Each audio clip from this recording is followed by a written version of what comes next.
नमस्कार दोस्तों, आज के इस वीडियो में आप जानने वाले हो सेमेस्टर 6 हिस्ट्री डीसीए पेपर 4 का जो है तीसरा महत्वपूर्ण प्रश्न जो एग्जाम में पूछे जाने के बहुत अधिक चांस हैं। तो चलिए बिना देर किए आज के इस वीडियो को स्टार्ट करते हैं। प्रश्न संख्या 3 है, भारत की गुटनिरपेक्ष नीति का मुख्य विशेषताओं का उल्लेख कीजिए। भारत की गुटनिरपेक्ष नीति क्या है, इसके विशेषताओं के बारे में आपको उल्लेख करना है।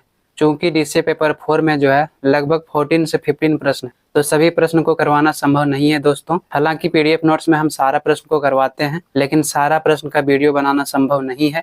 इसलिए आप चाहें तो कंप्लीट पीडीएफ नोट्स ले सकते हो, जो डिस्क्रिप्शन में टेलीग्राम का लिंक दिया हुआ है। आज हम लोग देखने वाले हैं भारत की गुटनिरपेक्ष नीति की क्या विशेषताएं हैं। सबसे पहले जो है आपको इंट्रोडक्शन देना है। द्वितीय विश्व युद्ध के समाप्त होने के बाद शीत युद्ध का दौर प्रारंभ होता है। शीत युद्ध किनके किनके बीच प्रारंभ हुआ, तो सोवियत संघ और जो है अमेरिका के बीच शीत युद्ध प्रारंभ होता है, जिसमें पूरे विश्व दो गुटों में बढ़ जाता है, पूंजीवाद और साम्यवाद गुट। पूंजीवाद का नेतृत्व जो है अमेरिका तथा साम्यवाद गुट का नेतृत्व सोवियत संघ कर रहा था। जब द्वितीय विश्व युद्ध समाप्त हो जाता है, उसके बाद शीत युद्ध प्रारंभ होती है, जिस समय पूरे विश्व दो गुटों में बढ़ जाता है, पूंजीवाद और साम्यवाद। पूंजीवाद और साम्यवाद क्या है, तो ये एक विचारधारा है। अमेरिका मानता था कि पूंजीवाद अर्थव्यवस्था बेहतर है, जबकि सोवियत संघ जो है साम्यवाद अर्थव्यवस्था को बेहतर मानता था। तो इस प्रकार से जो है अमेरिका और सोवियत संघ के बीच एक विचारधाराओं की लड़ाई थी। इसे जो है शीत युद्ध कहा गया है। इन दोनों महाशक्तियों के बीच जो है विचारधाराओं की लड़ाई थी, जिन्होंने एक बार फिर शीत युद्ध के रूप में विश्व स्तर पर युद्ध की संभावना को बढ़ा दिया। यानी कि इन महाशक्तियों के बीच जो है केवल विचारधाराओं की लड़ाई थी, जिसके कारण शीत युद्ध के माध्यम से पूरे विश्व स्तर पर दोबारा से युद्ध की संभावना को बढ़ा दिया गया। उसके बाद आपको नेक्स्ट हेडिंग बनाना है, गुटनिरपेक्ष आंदोलन। अमेरिका और सोवियत संघ दोनों महाशक्तियों ने अपनी इस विचारधाराओं की लड़ाई में विश्व के अन्य देशों पर अपना दबाव डालने लगा, ताकि अधिक से अधिक देशों को अपने गुट में शामिल किया जा सके, जिसके परिणाम स्वरूप विश्व भर में गुलामी से तत्काल स्वतंत्र हुए छोटे छोटे एवं विकासशील राष्ट्रों ने इन गुटों में शामिल न होने और इनके दबाव से बचने के लिए जो है गुटनिरपेक्ष आंदोलन की शुरुआत करता है। गुटनिरपेक्ष आंदोलन की शुरुआत क्यों होती है, क्योंकि गुटनिरपेक्ष आंदोलन का शुरुआत इसलिए हुआ क्योंकि जो अमेरिका और सोवियत संघ था, वो दोनों अपनी शक्तियों का प्रयोग करके विकासशील देशों को अपने पक्ष में मिला रहा था, ताकि साम्यवाद और पूंजीवाद की विचारधाराओं में वह भी भाग ले सके। लेकिन जो विकासशील राष्ट्र था, जो स्वतंत्र फिलहाल हुआ था, वो किसी भी गुट में शामिल नहीं होना चाहता था। यही कारण है कि तीसरी दुनिया के देशों ने यानी विकासशील देशों ने गुटनिरपेक्ष आंदोलन को प्रारंभ किया, ताकि दोनों राष्ट्रों का दबाव इन पर ना पड़े और यह अपना स्वतंत्र रूप से निर्णय ले सके। गुटनिरपेक्ष आंदोलन का जो है प्रमुख उद्देश्य था इन दोनों शक्तियों के दबाव से खुद को बचाना तथा अपना निर्णय जो है स्वतंत्र रूप से लेना। अगर किसी भी गुट में कोई भी राष्ट्र शामिल हो जाता है, तो उनकी विदेश नीति स्वतंत्र नहीं रहती है, दूसरे संगठन के दबाव में आकर उन्हें अपना निर्णय लेना होता है। इसीलिए दोनों देशों से दूर रहने के लिए ही गुटनिरपेक्ष आंदोलन की शुरुआत हुई थी। गुटनिरपेक्ष आंदोलन की शुरुआत जो है अप्रैल 1961 में 5 देशों ने मिलकर की थी, जैसे कि पंडित जवाहरलाल नेहरू जो भारत से थे, मिस्र के पूर्व राष्ट्रपति नासिर थे, युगोस्लाविया के राष्ट्रपति जो है टीटो थे, इंडोनेशिया के राष्ट्रपति डॉक्टर सुकर्नो थे और घाना के क्वामे नक्रूमा था। तो इन 5 लोगों ने मिलकर जो है गुटनिरपेक्ष आंदोलन की शुरुआत 1961 में की थी। गुटनिरपेक्ष आंदोलन का पहला सम्मेलन जो है 1961 में बेलग्रेड में हुआ था, जो युगोस्लाविया में स्थित था। इस सम्मेलन में दुनिया के 25 देशों ने भाग लिया, जो विकासशील देश था, जो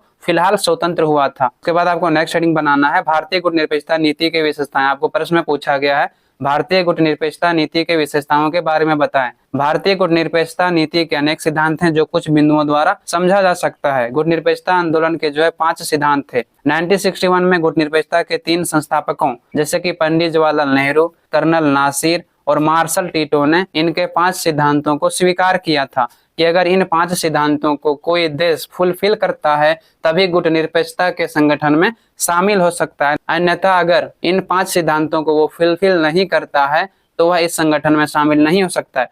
पहला सिद्धांत था कि सदस्य देश जो है स्वतंत्र नीति पर चलता हो, यानी उस पर किसी भी राष्ट्र का दबाव ना हो। दूसरा, सदस्य देश उपनिवेशवाद का विरोध करता हो, यानी सदस्य देश जो है उपनिवेशवाद का समर्थन ना करता हो। उपनिवेशवाद का मतलब होता है कि जो कमजोर राष्ट्र है, उन पर शक्तिशाली राष्ट्र दबाव बनाकर उनके क्षेत्रों पर कब्जा कर लेता है और वहां पर अपना शासन व्यवस्था को चलाता है।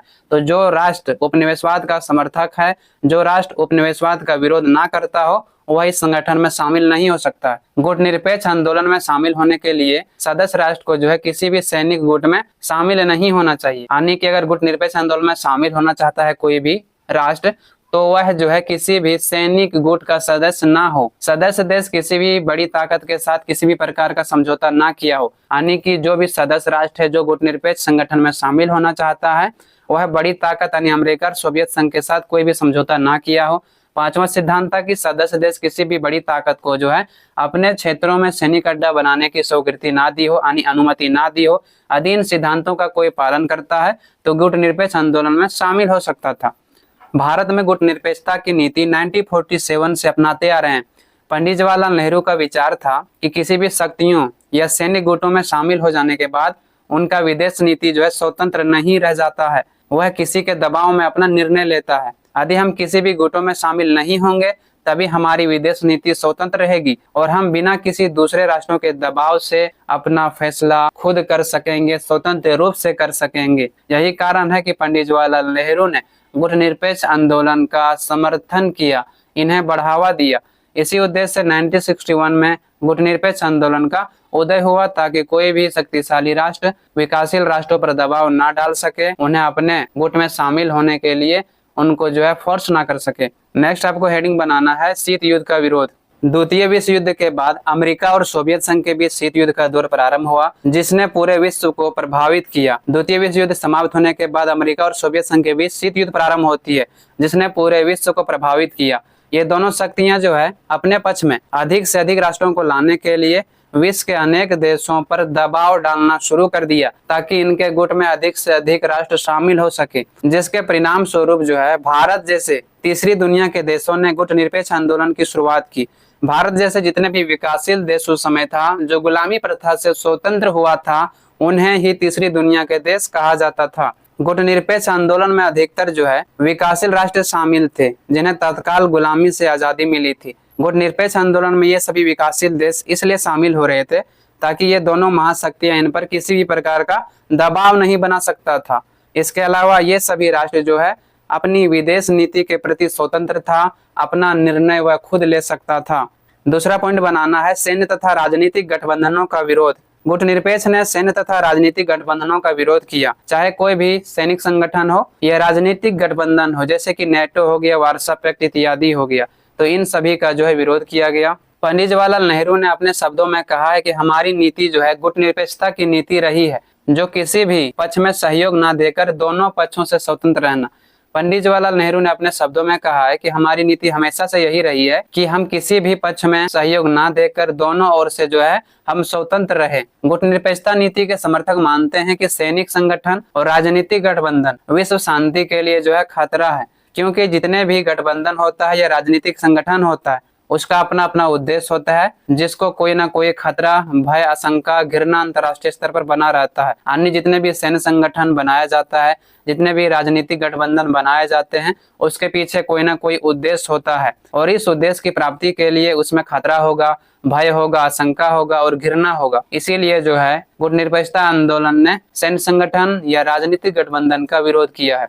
तीसरा पॉइंट बनाना है गुटनिरपेक्षता राष्ट्रीय हित की प्राप्ति का साधन है, यानी कि गुटनिरपेक्षता जो है राष्ट्रीय हित को प्राप्त करने का एक प्रमुख साधन है। प्रत्येक राष्ट्र अपनी विदेश नीति अपने राष्ट्र के हितों के आधार पर बनाती है, जिसका उद्देश्य होता है अपने राष्ट्रीय हितों की प्राप्ति करना। जितने भी राष्ट्र होते हैं सभी लोग अपनी विदेश नीति अपने राष्ट्र के हितों को ध्यान में रखकर बनाता है।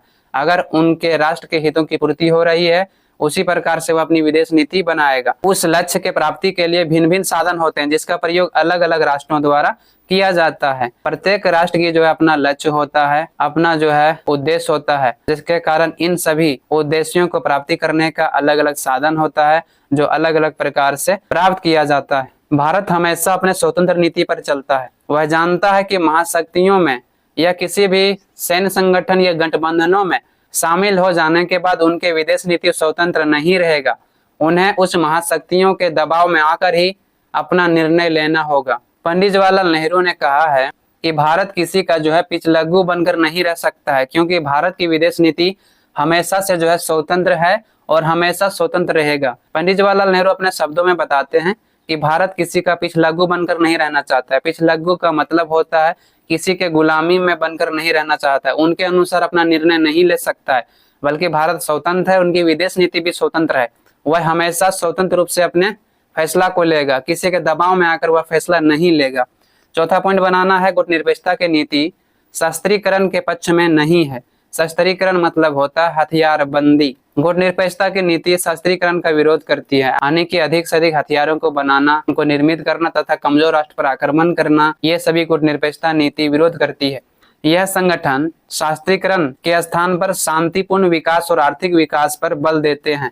ये जो संगठन है गुटनिरपेक्षता का, वह शांतिपूर्वक रूप से विकास करने और आर्थिक विकास पर बल देता है, न कि हथियारों को अधिक से अधिक निर्माण करने पर बल देता है। गुटनिरपेक्षता शस्त्रीकरण का इसलिए विरोध करती है क्योंकि वह शांति को बनाए रखने के स्थान पर युद्ध को बढ़ावा देती है। और ये सत्य बात है दोस्तों कि अगर बहुत अधिक हथियार को बना दिया जाएगा तो ऐसे में एक राष्ट्र दूसरे राष्ट्र को अपनी शक्ति दिखाने के लिए उस हथियार का प्रयोग करेगा। यही कारण है कि यहाँ पर शांति बनाए रखने के लिए गुटनिरपेक्षता ने शस्त्रीकरण का विरोध किया है। पांचवा पॉइंट बनाना है साम्राज्यवाद तथा उपनिवेशवाद का विरोध। गुटनिरपेक्षता की नीति साम्राज्यवाद तथा उपनिवेशवाद का विरोध करती है। गुटनिरपेक्षता राष्ट्र के समर्थक हैं और स्वतंत्रता और लोकतंत्रवाद को बढ़ावा देते हैं। गुटनिरपेक्षता जो है वो साम्राज्यवाद तथा उपनिवेशवाद का विरोध करता है। साम्राज्यवाद क्या होता है? जैसे कि चाइना हो गया, वह साम्राज्यवाद की नीति को अपनाता है। वह जो अपने हितों की पूर्ति के लिए किसी भी राष्ट्र पर अटैक कर देता है तो उसे साम्राज्यवाद कहा जाता है। उपनिवेशवाद का मतलब होता है जैसे कि ब्रिटेन ने भारत पर अपना शासन व्यवस्था को स्थापित किया था, तो यह जो है ब्रिटेन का उपनिवेश हो गया कौन? भारत, तो इसे उपनिवेशवाद कहा जाता है। तो गुटनिरपेक्षता साम्राज्यवाद और उपनिवेशवाद का विरोध करती है। गुटनिरपेक्षता राष्ट्रवाद के समर्थक हैं, यानी लोकतांत्रिक व्यवस्था स्थापित करना, स्वतंत्रता देना, ये सभी किसका सिद्धांत है? तो गुटनिरपेक्षता का सिद्धांत है। राज्यवाद और उपनिवेशवाद का विरोध इसलिए करती है क्योंकि शक्तिशाली राष्ट्र कमजोर राष्ट्र पर दबाव डालकर अपने हितों की पूर्ति करती है। जैसे कि हमने आपको बताया कि साम्राज्यवाद और उपनिवेशवाद में जो कमजोर राष्ट्र होता है उन पर शक्तिशाली राष्ट्र अटैक करके उनके संसाधनों पर कब्जा कर लेता है और अपने हितों की पूर्ति करता है। छठा पॉइंट बनाना है जातिवाद तथा रंगभेद पर विश्वास न करना। यानी गुटनिरपेक्षता की नीति जो है जातिवाद तथा रंगभेद पर विश्वास नहीं करती है, किसी भी जाति प्रथा को नहीं मानती है। यह नीति जाति रंग के आधार पर भेदभाव ना करके विश्व में एक दूसरे के प्रति भाईचारा, बंधुत्व और विश्व शांति पर विश्वास करती है। यानी कि जो गुटनिरपेक्षता है वह जाति रंग के आधार पर भेदभाव नहीं करती है, बल्कि विश्व में भाईचारा और बंधुत्व का संबंध स्थापित करना चाहता है। इसीलिए गुटनिरपेक्ष किसी भी जाति, धर्म, आकार, लिंग पर भेदभाव ना करके सभी के साथ जो है बंधुत्व का व्यवहार करती है। यही कारण है दोस्तों कि उस समय जो विकासशील राष्ट्र था, जिन्हें तीसरी दुनिया का देश कहा जाता था, उन्होंने बढ़ चढ़कर गुटनिरपेक्ष आंदोलन में भाग लिया ताकि उनकी विदेश नीति स्वतंत्र रहे और उन पर कोई भी महाशक्ति दबाव न डाल सके। इस प्रकार से यहाँ पर समाप्त होता है। साथियों, आई होप आप सभी को समझ में आया होगा।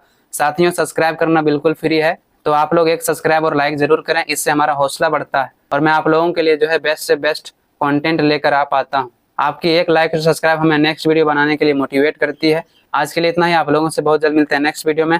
धन्यवाद।